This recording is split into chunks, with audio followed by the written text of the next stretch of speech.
All right, everybody. Welcome back to another This Week at Bungie, aka TWAB. This is week 17, and this will be the last one before the new year. So, Hooray! yes. I'm here alongside G3 Tyrant, as you just heard. Hi.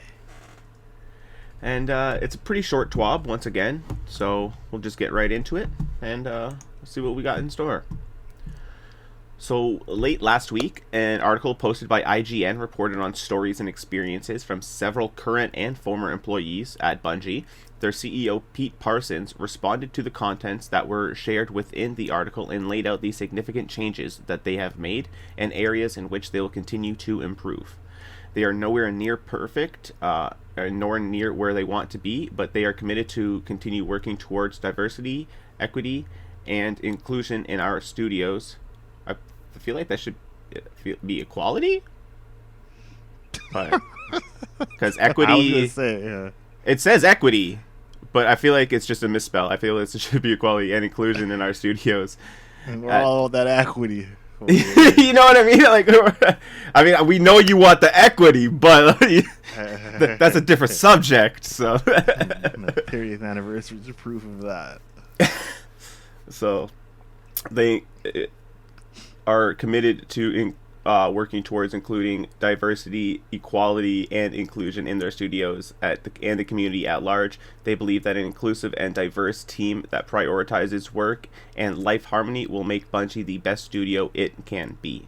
So always love to see that you're working harder and better to be better, because everyone can always become a better person. There's always room to grow for everything. So I do like that, and I don't like some of the things that I did hear. It's always just awful hearing these stories, because you never want to hear that, especially about a studio that you love.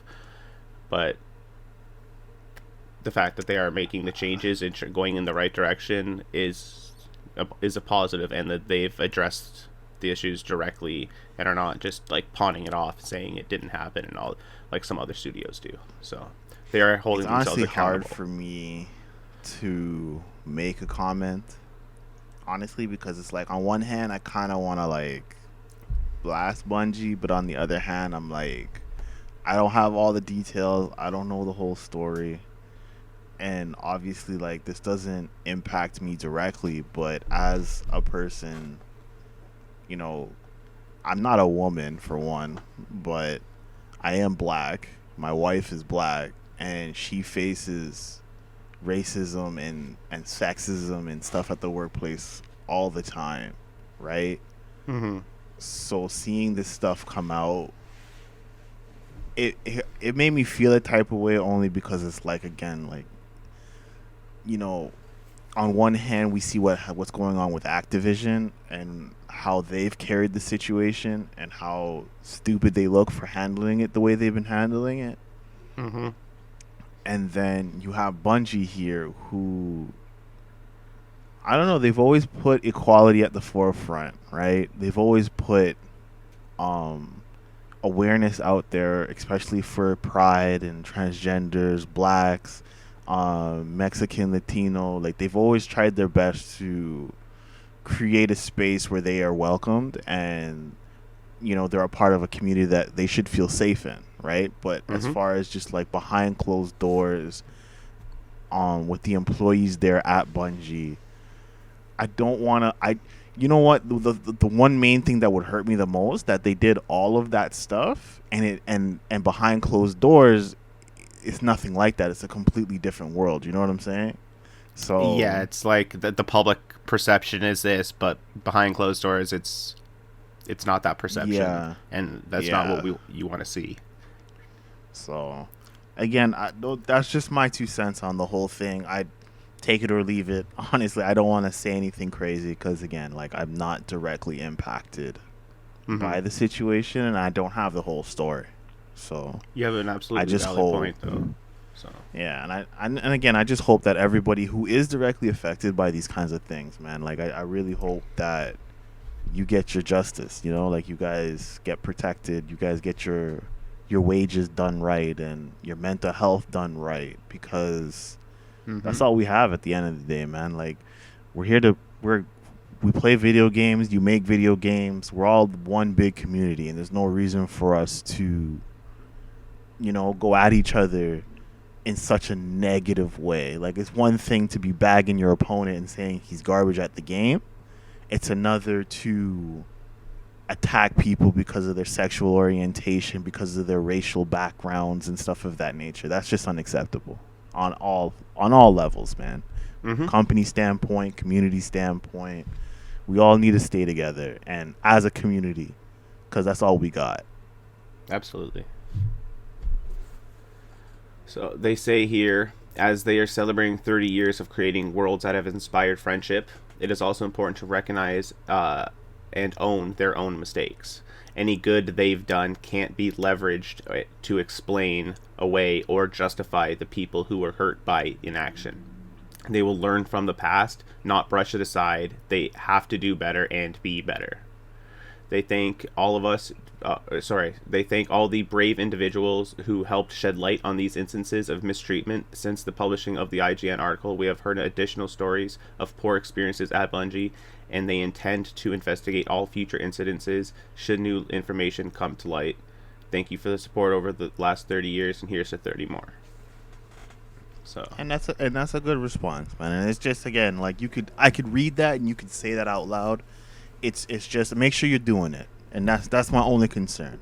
Bungie, you guys have been a part of my life almost like forever now. I bought the first Xbox, played Halo CE, and it changed my life, man. Like, I bought an Xbox for Halo.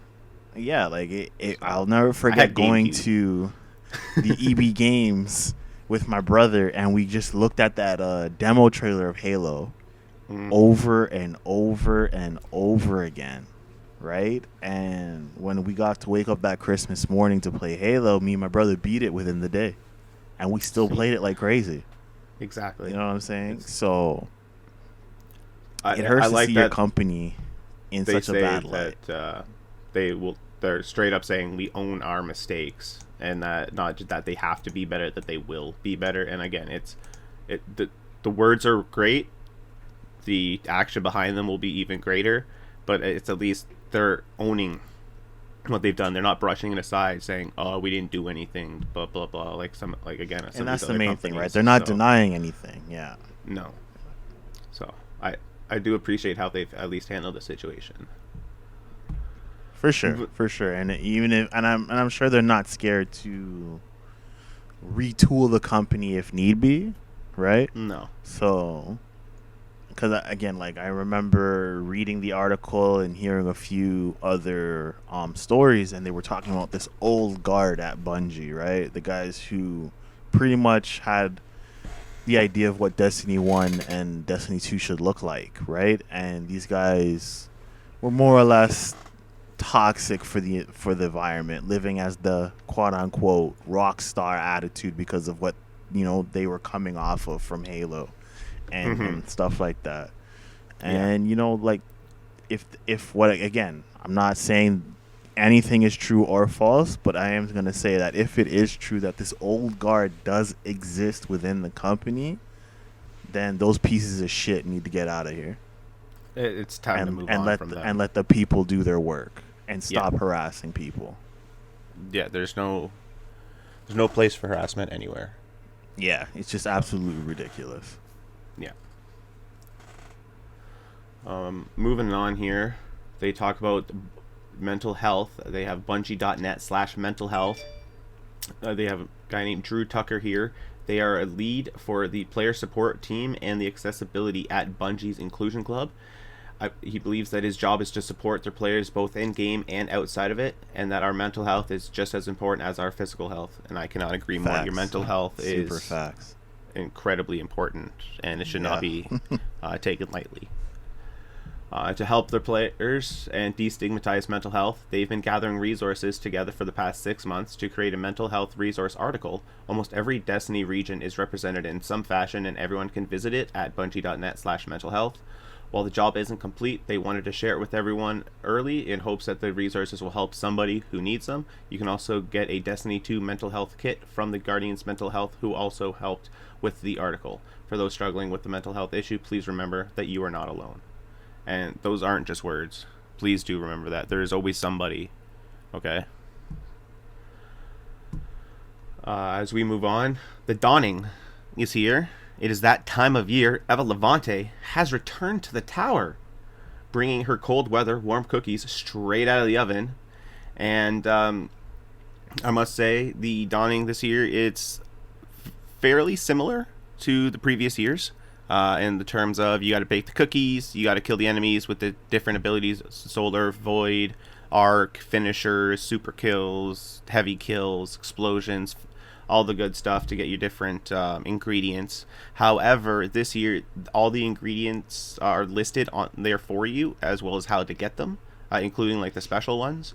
And all the cookies are, even if you haven't made the cookie yet, the ingredient list for them is there, so you don't have to go online and find or just use random ingredients to just bake something in hopes that you'll get the one that you're looking for. So it's very much easier to farm.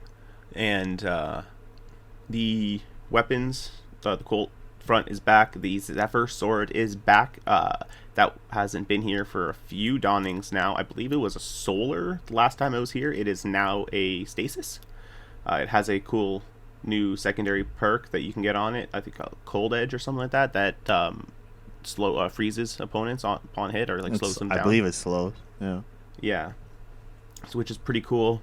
There's a bunch of new ghosts, including an ugly Christmas sweater knitted ghost that is honestly adorable. Some cool new ships. There's a new Sparrow that looks like the Polar Express that is just freaking fantastic, and I need it. The outfits that are there, they are in the Eververse as they are with every year, but once again, the armor design team has just outdone themselves, because these are just beautiful. Like, while the pictures that you see like right off the bat, like with the Christmas color ones, it might not be to your liking, but some of the shaders that these things take and some of the mixtures that in combinations I've seen some people come up with are absolutely fantastic. And yeah, I do recommend picking this set up if you can. Moving on, Prime Gaming is back. That you can get another set of goodies with the linear fusion rifle. If you have an active Amazon Prime subscription, you can go to the page to link your Bungie.net account and get your rewards. You can get the Queen Breaker exotic weapon, the Kingmaker exotic weapon ornament, the Quality Cut exotic ship, and the October Dash legendary Sparrow. They want to give a round of applause for the player support team that's done an excellent job of tracking issues and creating important guides with the info that we need. There is a Twitch bounty shader. They're currently investigating an issue where players are not being rewarded the Watcher's Shade shader upon completion of gift sub bounty in the Destiny 2 Twitch extension. Players who did not successfully receive the shader, along with their other bounty rewards, will be able to acquire the shader from Amanda Holiday once this issue is resolved in a future update. The Taskmaster Triumph for the Moments of Triumph will not gain progress when completing bounties from the destination vendors. This includes vendors such as Devrim in the EDZ, Varix on Europa, etc. To ensure progress is recorded for the Triumph, players should make sure to complete non-destination vendor bounties, such as those from Xur, Shaxx, or Zavala. The hotfix 3.4.0.1 has some resolved issues. On December 15th, it was released to the world, and it included some hotfixes such as players can now reclaim the strange key from Xur if it has been deleted, which is needed for the new Forerunner sidearm, which I definitely recommend getting. It's not too hard of a quest to get, and it's a fantastic weapon. Although if you want to get the catalyst for it, it is going to be a hell of a grind, as you have to get to rank 16 with Xur. But back to the hotfix, the Paraversal Prize Triumph will now correctly unlock for players who earn the Forerunner exotic weapon, and players who lost their streetwear bundles due to a full inventory can now reclaim them from Xur. While they are continuing to investigate other known issues, here's a brief list of a few that were reported to them. Challengers Proving 5 quest may no longer unlock for players after completing Challengers Proving 4. The Poison Wings spread ornament for Le Monarch has an arrow permanently knocked while stowed, which is kind of funny. That's So that just hilarious. means like an arrow is just like locked and loaded, ready to go at all times. It's like, don't even try it, man. We got the quick draw. Does it go anywhere? Like, does it just stay knocked forever, or does it actually fly? Yeah. Oh, that's good. They are investigating reports of slow menu and UI load times. I do feel like my menu has been a little bit slower lately, but I wouldn't know. Sure. The last time we played together, we did that 6-man event, and yeah, I was fine. I didn't feel like anything was slow.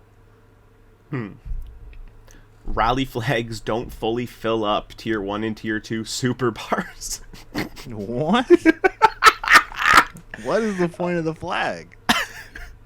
That's hilarious. I guess the flag gave a portion of super energy back, and since it was enough to be, regardless of whether your super or your intellect was 1 or 10, and I guess when they moved them to these new tiers, it didn't account for that. That's honestly kind of funny. It sucks because, like, especially when you're trying to do raids and whatnot, if you're using one, but like that is still pretty funny. That's just straight up tough. Like, if you did that to me, Bungie, I'd be so mad. Data pads may no longer be able to be scanned in the Presage mission. That's unfortunate, especially if you're trying to get those triumphs. And they are investigating reports of random crashing on the PlayStation platform.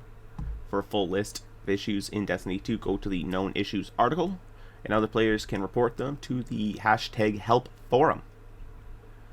So moving on from there, we have the movies of the week, which are always absolutely phenomenal. One of them includes a Rhymes of Eternity, a Star Horse rap, which wow, I definitely recommend checking out because it was quite funny. The artists of the week are here. I had a feeling this one might win.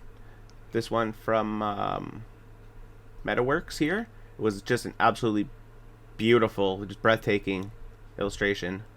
So when I saw that on Twitter, when I was scrolling through some of them, I was just like, I have a feeling this one might be there.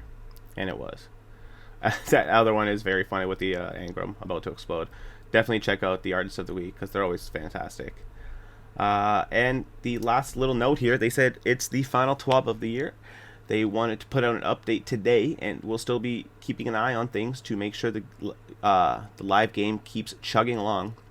But don't expect any hot fixes over the next few weeks, as they have a lot of our staff taking a much needed break to be with their families over the holidays, as it should be. I'm sure everyone would love to spend time with their families for the holidays, so I completely agree with that.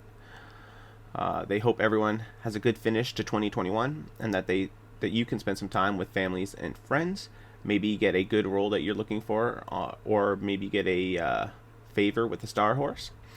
The last 2 years have been rough, but this community is still proof that a lot of good can be done when we all come together to support each other. Here's to a hope of a better 2022. So that does it for the final TWAB of the year, and what a year it's been. True indeed. It's been a good year. Beyond Light was a great drop. Stasis, through its ups and downs, was still fun. As a PvE main, I was just having a blast with it at all times. So I love all the new exotics that came in. The Aegir Scepter is probably my favorite one. I use it all the time with my Stasis build. And this 30th anniversary has been great. And I'm having fun with the Dawning, trying to get some rolls. You can get Subsistence and